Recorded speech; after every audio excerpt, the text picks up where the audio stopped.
যে হত্যা করছে তারা এটা জেনেছিল, এটা জেনে শুনেই নুরুকে টার্গেট করেছিল যে এই লোকটাকে সরাতে হবে।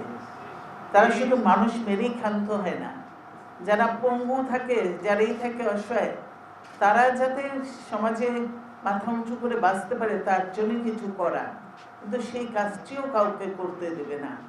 আজকে এরা এই জালেমদের কি শাস্তি হতে পারে? হাসিনা ভাবতে পারে না যে জনগণ হয়তো না জানতে পারে, কিন্তু উপরে একজন আছেন যে তিনি সব দেখছেন, সব জানেন। কি পরিকল্পনা হাসিনার? আজীবন ক্ষমতায় থাকার স্বপ্ন। আজীবন ক্ষমতায় থাকার স্বপ্নের জন্য সে এর মধ্যে অনেক কাজ করেছে, এখনো এই দেশের কিছুই রাখেনি, সবই বিক্রি করেছে, আরো বোধহয় বাকি যেটা আছে সেটাও বিক্রি করে আসবে। কিন্তু দেশ বিক্রি করেও পৃথিবীর ইতিহাসে উদাহরণ আছে, কেউ কিন্তু রক্ষা পায় নাই।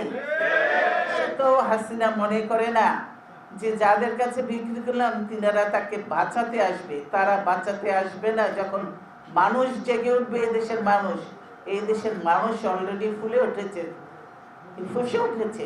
এখন এই দেশের মানুষকে শুধু সময়ের অপেক্ষা করা যে কখন তারা রাস্তায় বেরোবে এবং এই প্রতিবাদীদের, এই যে অন্যায় জুলুম অত্যাচারীদের বিরুদ্ধে তারা রুখে দাঁড়াবে। এটা সময়ের ব্যাপার।